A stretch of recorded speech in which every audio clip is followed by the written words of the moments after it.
All right, this is going to be a really quick overview of how to input lesson plans into Edinsight.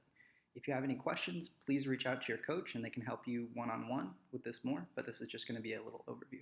So first I'm going to log in. I'm going to go to curriculum and choose my lesson plans. And then I'm going to go to create new lesson.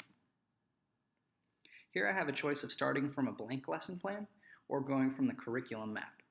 Most of us are going to be going from a blank lesson plan, but if you know that for your content there are good resources in the curriculum in Edinsight that you've drawn from in the past, you're welcome to use this option.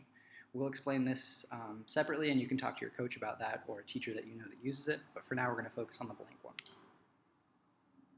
So I'm going to type in a lesson name. I'm going to choose a subject, so I'll choose math, and then a course, I'll choose Algebra 1, and then a lesson unit, choose Unit 1, Operations, and then Secondary View, and then click Save. So in order to actually write the lesson plan, I'm going to go to Fields, and then a trick to make this a lot easier to use is go to Simple Edit Mode, which will create a box for each section of the lesson plan.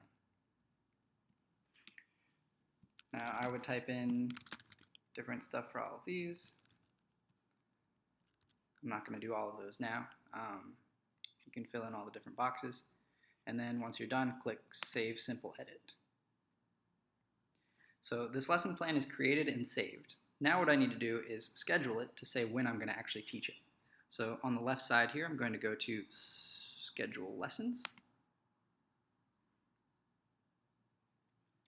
And then I can schedule this lesson. So I can either drag it and drop it on the day I want to use it on, or I can click this little calendar icon and then choose the day. Let's say this will be for next Monday, and then I can choose the periods that I'm going to teach it.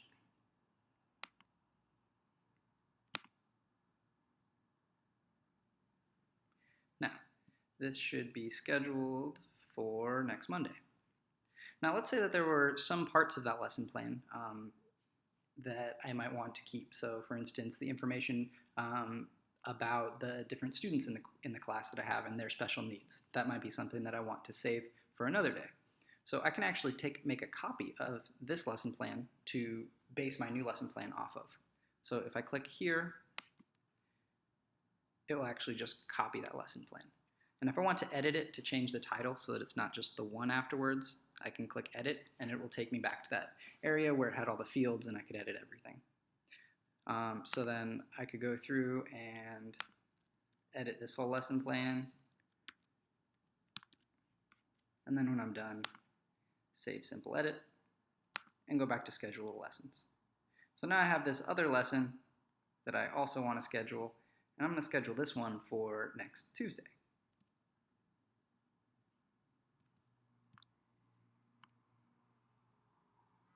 Now if I go on the calendar to next week, I can see that I have both the lesson that I first scheduled and this other lesson that I created from it scheduled as well.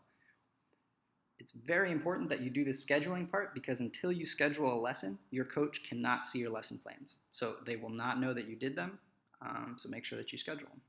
Please feel free to watch this video over again if you want to go back to any part that you missed or you're confused about anything, and please reach out to your coach if you have any more questions and they can give you some one-on-one support.